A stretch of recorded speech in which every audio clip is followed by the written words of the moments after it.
In this video, we're going to show you to install the brake backing plate on your Toyota Camry located behind your front wheels. Use a pry tool and go ahead and pop off that center cap. Set that aside. Use a 21mm socket to go ahead and loosen and remove the lug nuts.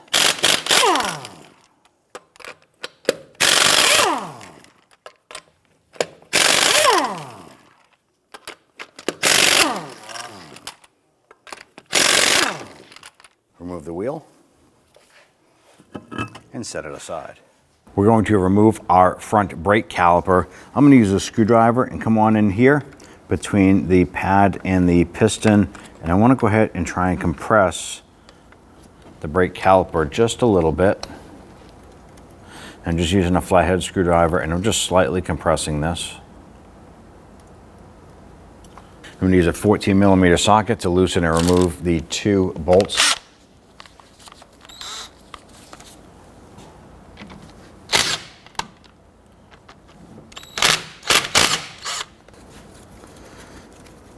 Loosen and remove both of these bolts, set them aside. You can use our screwdriver, you can use a small pry bar, and gently just work this caliper off.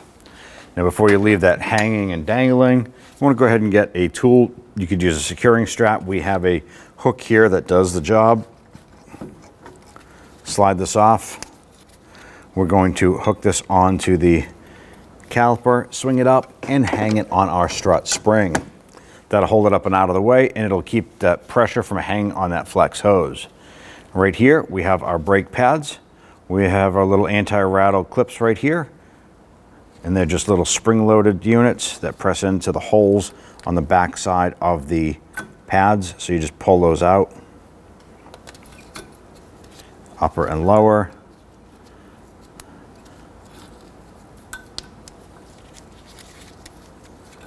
Go ahead and remove your brake pads. When you remove the inboard brake pad, make sure you reinstall with the squeak tab on the bottom inboard pad. Remove the brake caliper bracket, 17mm bolt here, and one right up above.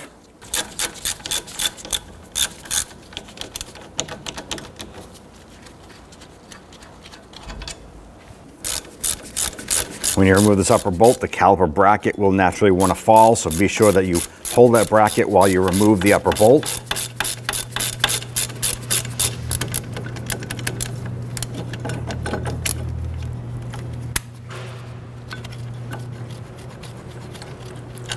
Remove that bolt, remove the bracket, set it aside. Go ahead and grab that brake rotor, slide it off, and set it aside. Using an 18mm socket, loosen and remove the tie rod end nut. Go ahead and grab that tie rod, try and pull it up. If it doesn't come up, you can use a hammer, strike the knuckle right here while pulling up on this. Set that aside. Using a 22mm socket, want to go ahead and loosen and remove our strut nuts here. Now if the bolt is spinning, go ahead and use a 22mm wrench to hold that.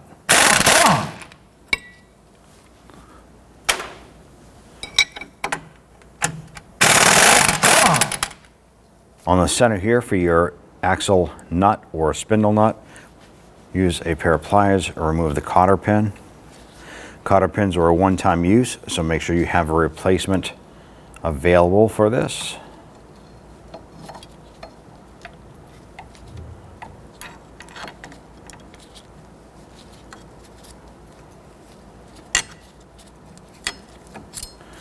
Once you remove that, remove the retainer, set that aside.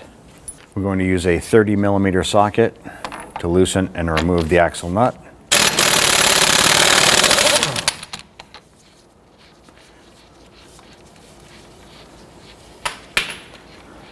Once you have that off, you want to go ahead and apply some pressure to the axle here.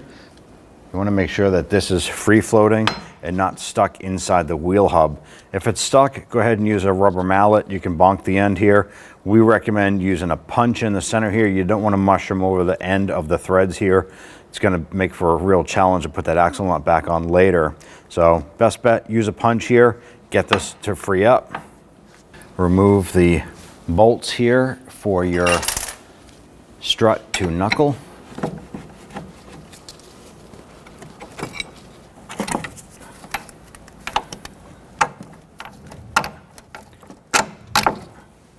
Your next step here is we want to pull the CV axle out of the back side of our knuckle here through the wheel hub. So you're going to push in on the splines here, pushing the axle inboard. Go ahead and pull that knuckle out towards you. Now, if you have ABS brakes on this here, you have to be super careful of the ABS sensor. If not, remove it. We don't have ABS on this vehicle, but it might be best to remove that ABS sensor before you do this. Work on that, and what we're going to do is manipulate this so we can get that axle out and around. I like to pull it towards the front, drop that down, and that's going to give us access to our ball joint nut on the back side here. Now on the back side here, you're probably going to locate a cotter pin here. Now sometimes yours might be rusted in there. You want to do your best to go ahead and remove it before you remove the nut. We use a pair of pliers here or cutters to go ahead and remove that cotter pin.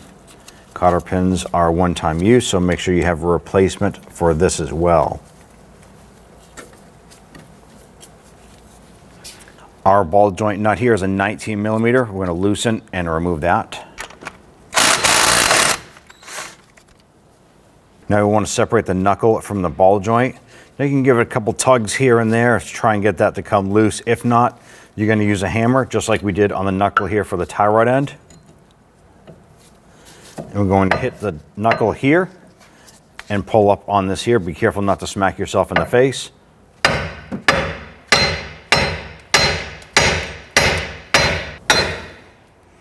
There you go. Let's go ahead and take this over and work on the knuckle. Now on the bench here, we have our knuckle here, and we have this trim ring right here. We want to go ahead and pop this off. We went ahead and soaked it down with some rust penetrant. We're going to use a small flathead screwdriver. You can use a pry bar if you want, but you gently want to work your way around the perimeter here without deforming this, and we want to remove it. So take your time. Work your way around. If you have to, you can use a hammer and just kind of tap this.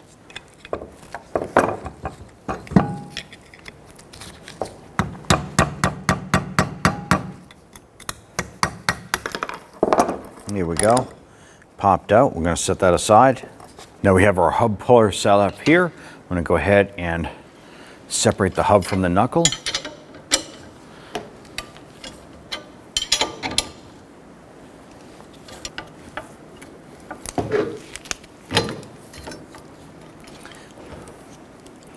Let's go ahead and remove our tool.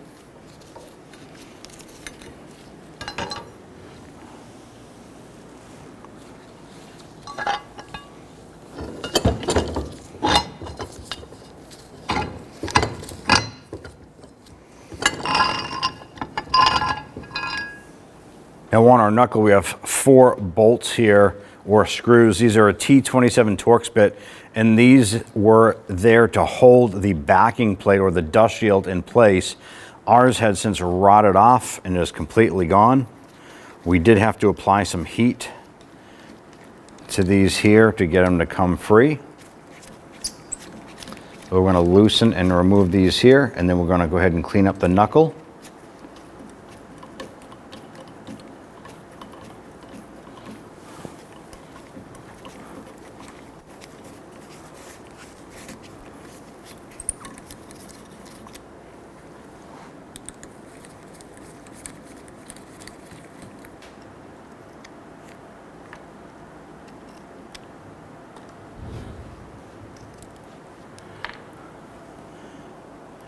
Now if you did heat this up, let it cool off.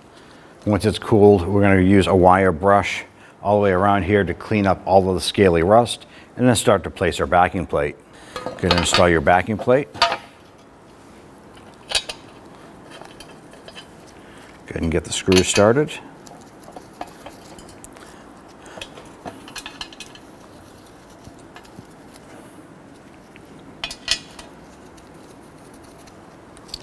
ahead and snug these down.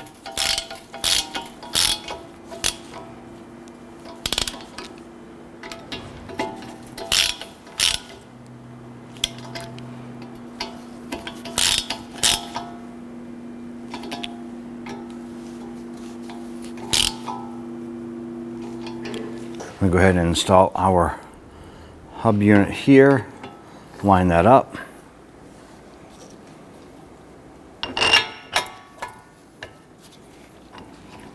Get our tool installed. Then we'll go ahead and start pulling that hub in. We're just compressing that hub into the bearing.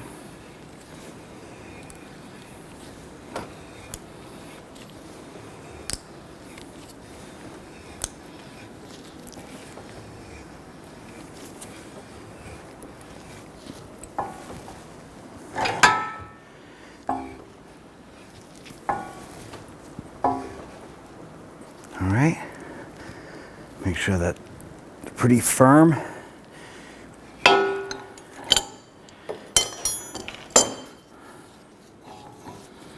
Let's go ahead and remove our tool, and then we'll get ready for installation of the knuckle onto the vehicle. So we're gonna remove our tool, and we'll go ahead and check that hub. It's being nice and free, perfect, and it is seated all the way into the back of the bearing. It's perfect. Install a little trim ring on the back side.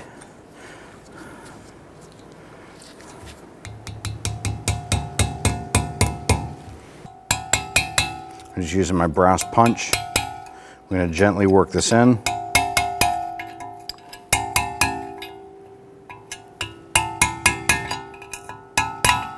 Now, if you have ABS, this trim ring will probably have a little notch in it to go around the sensor if it has a sensor on there. You just want to watch for that.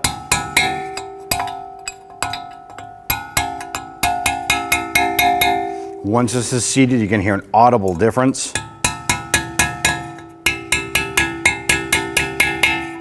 ahead and take that knuckle. We're going to line that up and set that onto our ball joint.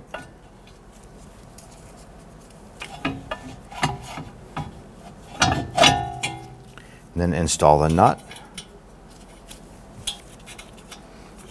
Now when installing the nut here, you want to pay attention to the hole in the ball joint stud. That way there, when you get your new cotter pin, you can go ahead and line up the castle nut after it's torqued and install that cotter pin. I'm going to go ahead and torque down this nut to 90 foot-pounds. Here we go.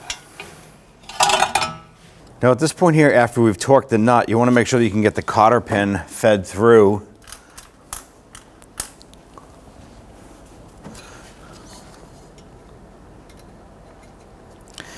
Now in our case here, the cotter pin does go through, and we'll go ahead and bend this over and trim it down. For some reason, if you cannot get the cotter pin in, you don't want to loosen the nut to get this to line up. You want to go ahead and continue to tighten the nut till the next notch in the castle nut lines up with the hole. It shouldn't be much, but go ahead and continue to tighten it a little bit more until you can get that to feed through.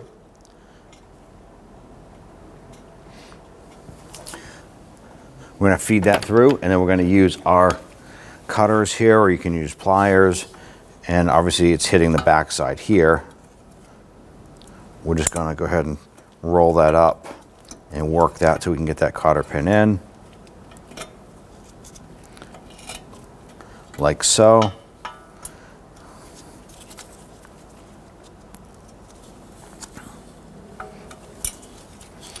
Tap that over.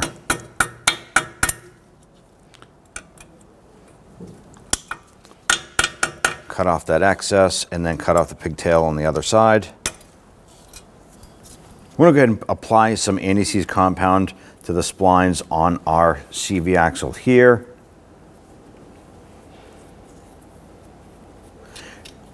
And then we're going to go ahead and slide this into the back side of the wheel hub bearing.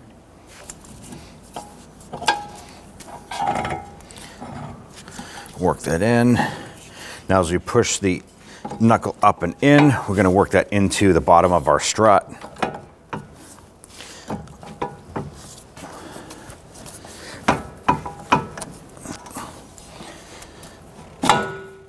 go. Go ahead and get this lined up. We'll insert the bolts for this.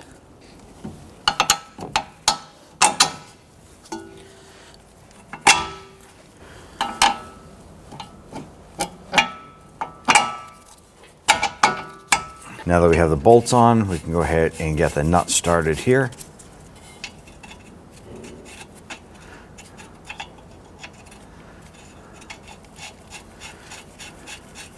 I'm going to go ahead and torque down our strut bolts to 156 foot-pounds.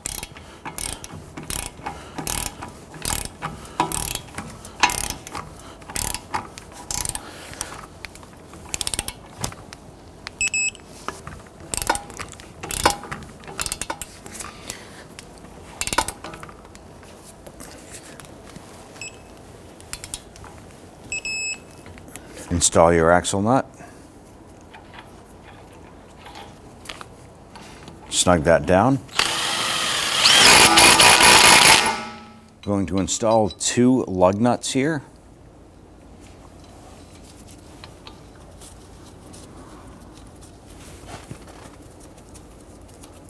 And we're going to use this to go ahead and lock that hub in place.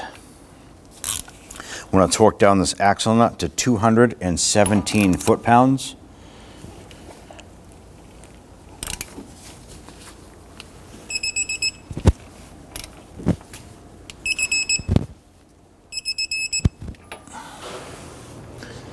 Remove the pry bar and remove the lug nuts. Install your retainer ring here.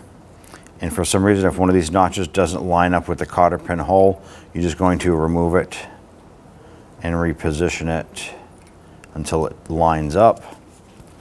Install a new cotter pin.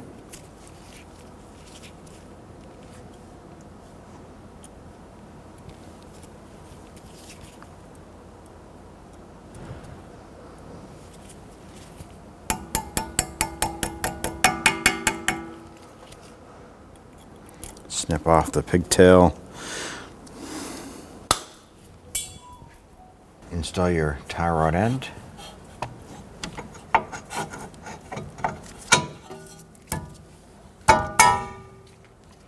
Install the nut.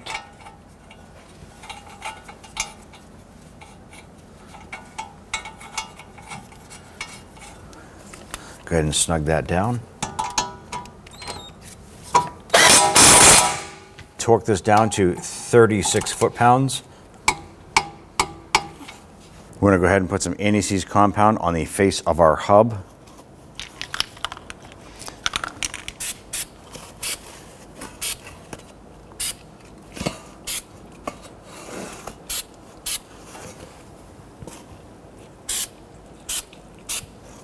Install your brake rotor.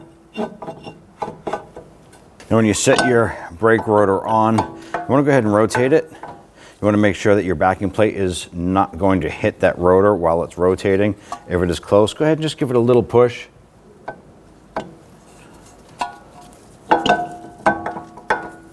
It's nice and quiet. So now go ahead and install our brake caliper bracket. Go ahead and install that bracket.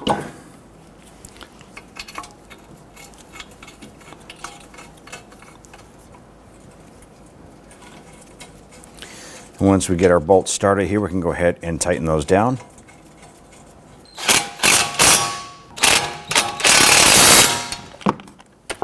You want to torque down these bolts to 80 foot-pounds.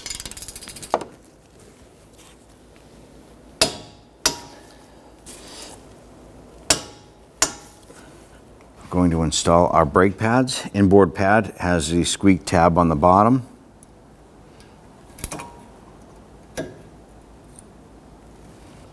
Do the same for the outer pad. Press that in. Now, if we have our anti-rattle clips here, what we're going to have to do is these go into the holes here, and what this is going to want to do is push our pads outward. So it's an anti-rattle as well as a release for the pads. When you release the brake pedal, the caliper will release its pressure, and you want to push these pads away from the rotor so they don't drag. So when we do this here, you have to kind of hold the pads, install like so. Hold them, install it on the top.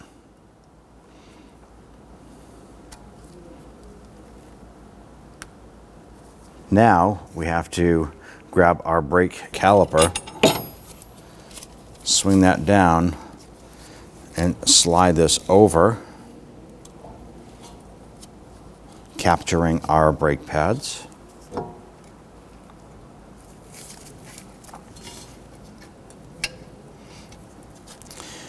Push in on your slide pins on the top and bottom. Push that caliper into place.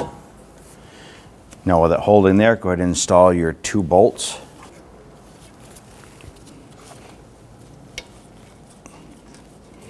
Always start these by hand, never power tools. You don't want to cross thread these.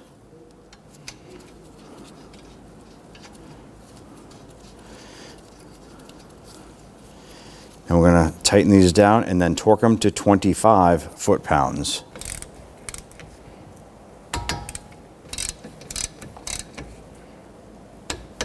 Now that you've completed this here, don't forget to remove your hook. If you did use something like this here, remove that, set it aside.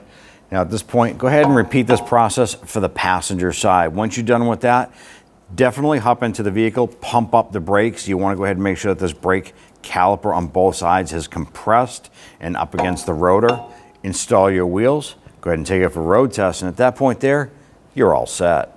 Go ahead and take your wheel. Line up those studs there and get our lug nuts started. Once we have all of these on, we'll go ahead and snug them down.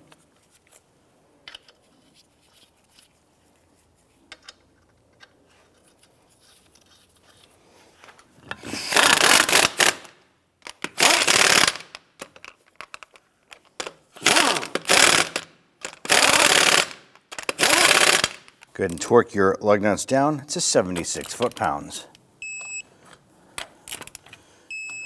Do this in a crisscross or a star pattern.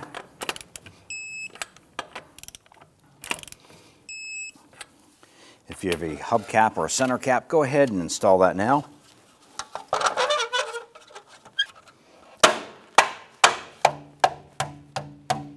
And you're all set. When only the best will do, demand TRQ. The only company that lets you view before you do. TRQ is committed to offering the highest quality aftermarket auto parts that are engineered for peace of mind. Thanks for using and viewing with TRQ.